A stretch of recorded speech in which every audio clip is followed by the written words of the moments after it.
और विधायक राजेंद्र गुड़ा से खास बातचीत कर रहे हैं जयपुर ब्यूरो चीफ योगेश शर्मा। चलिए वो अंदर है, कुछ ऐसा लगता है, नजर आता है? नहीं, ऐसा कुछ नजर नहीं आता। कोई बिखराव नहीं होगा और सारे लोग एकजुट हैं और अशोक जी गहलोत के नेतृत्व में ये कांग्रेस पार्टी अरे प्रदेश पूरी तरह सुरक्षित है और इसमें कोई भी गिरावट नहीं आएगी। रंजन जी, आप के पास किस तरह की कोई बात आई, कोई ऑफर की बात, कोई इस तरह की कहीं और से कोई सामाजिक प्रेशर?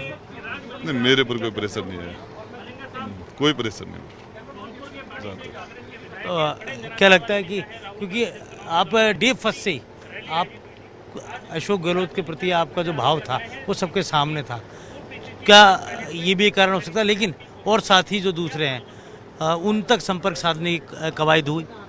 देखिए, मैं आपको बता दूं, 2008 में भी हमने अशोक जी गहलोत साहब को हमने समर्थन दिया था और उनको उसी टाइम से हम हमारा नेता मानते हैं उनको। और चाहे पार्टी कोई भी हो, कुछ भी हो, मैंने एक बार नवलगढ़ की मीटिंग में भी कहा था कि जब भी हाउस में आऊँगा तो हमारा नेता अशोक गहलोत ही होंगे। और राजस्थान के लिए इससे बढ़िया मेरी नज़र में कोई दूसरा व्यक्तित्व हो नहीं सकता। और इसलिए चाहे इसके बाद जब भी विधानसभा में आऊँगा, हमारे नेता नहीं बदले जाते, नेता तो जो है वो ही रहेगा। तो लीडर हमारा अशोक गहलोत और बसपा के हमारे बाकी 5 साथियों की बात है, वो उनमें भी कहीं कोई भी रत्ती भर भी उनमें कोई फर्क नहीं है। हम सारे के सारे 6 के 6 साथी अशोक जी गहलोत साहब के साथ है। उनकी नेतृत्व में हमारी पूरी निष्ठा है और इस प्रदेश के हित के लिए, राजस्थान के हित के लिए, सरकार को स्थिर करने के लिए हम आए थे। और अब ये जो लोग कांग्रेस की टिकट पे जीत के आए, कांग्रेस ने इनको किसी को मंत्री बनाया, इनको विधायक बनाया, मैं जहाँ तक सोचता हूँ कि यदि कांग्रेस का टिकट नहीं मिलता तो ये सरपंच बनने के काबिल भी नहीं थे इनमें ज़्यादातर लोग।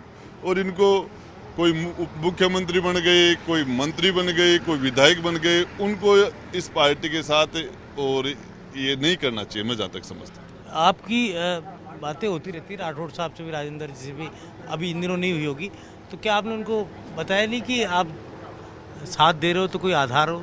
जो 30 का फिगर बताया गया दिल्ली में सचिन पायलट कैंप की ओर से, अब वो तो कहीं नज़र नहीं आता अभी तक। देखिए, राठौड़ साहब यूनिवर्सिटी के दिनों से ही हम उनसे परिचित हैं, जुड़े हुए भी हैं और वो छात्र संघ के लंबे टाइम तक नेता रहे। लेकिन राठौड़ साहब, राजेंद्र सिंह राठौड़ साहब से हमारी इस मामले में कभी इस तरह की बात नहीं हुई। नहीं, बातचीत नहीं, लेकिन अभी जिस तरह के आपने नोटिस किया होगा, पिछले कुछ समय से लगातार वो सचिन पायलट के पक्ष की बात करते रहे, हाउस के अंदर भी हाउस के बाहर भी, तो क्या लग रहा था पहले से ही आगे बढ़ रहा था इस तरह का गठबंधन? राठौड़ साहब रोज मीडिया पे आते हैं, ये सारे पर्सन आप उनसे पूछ लेना, वो इनका जवाब बहुत बढ़िया दे देंगे आपको। तो एक आखिरी सवाल आपसे, अब लगता है कि बहुमत जहाँ साबित करने की बात हो विधानसभा में, तो भी एकजुटता कांग्रेस की रहेगी, फिगर्स जो है कांग्रेस के पक्ष में? देखिए, मैं बताऊं, राजस्थान के अंदर अशोक जी गहलोत जैसा नेतृत्व है, जो 18 घंटे काम करने वाला आदमी, जो कभी कोई जातिवाद